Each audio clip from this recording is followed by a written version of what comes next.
All's fair in love and war, especially when your enemy is the almighty Ganondorf.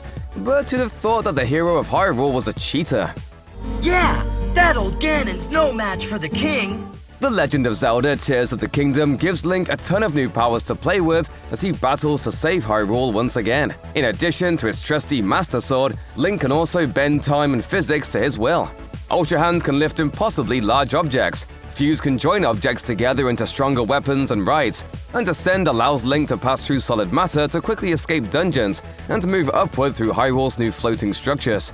This last ability has proven to be extremely useful, even for players who have only explored a fraction of what the lengthy game has to offer. It's been integrated so seamlessly into the game's traversal mechanics that it's hard to believe it wasn't originally intended to be in the game at all. In fact, according to Tears of the Kingdom director Hidemaru Fujibayashi, Ascend began as basically a cheat code that the developers used when building the game. Turns out the bad guys aren't the only ones who can play dirty.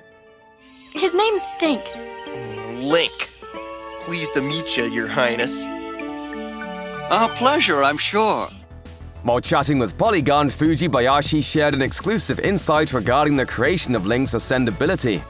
He explained, "The Ascend ability was actually the result of a debug feature that we have in the game. As explained by Fujibayashi, Ascend went from being a development necessity to a full-fledged ability after a few people realized that the game's dungeons could get a bit tedious." He explained, "When I was exploring the caves, I would get to the destination where I was trying to get to. And once I checked it out, I would just use the debug code to get to the top. And I thought, well, maybe this is something that can be usable in the game." According to Fujibayashi, he knew his hunch was correct when Zelda series producer Eiji Aonuma remarked that backtracking through dungeons was significantly less enjoyable than entering them in the first place. It was at this point that they decided to officially make this debug tool into a part of Link's updated skill set. What do we say to the nice developers, Link? Wow, thanks! The addition of Ascend completely changed the game, no pun intended, allowing Link to make a swift retreat when necessary. Fujibayashi jokingly added, "And to be blunt and honest, cheating can be fun, so that's why we decided to drop it in there." But even though Ascend is extremely fun to use in the final game, the decision to implement it quickly presented some new challenges for the developers.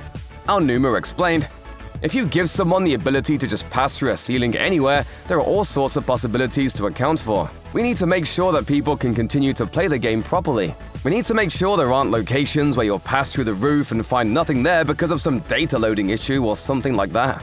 Still, it made way for a style of gameplay that Fujibayashi personally found to be enjoyable, so he ultimately believed it was worth adding in the end. And so the team had to go back through the dungeons and make sure the rest of the game's design elements could accommodate the new power. The work appears to have been worth it though, because reviewers and gamers alike have greatly enjoyed applying the ability in the new game's dungeons. Polygon also asked Fujibayashi and Aonuma if there were any other mechanics they consider adding to the game that got left on the cutting room floor, but the two played coy with the outlet.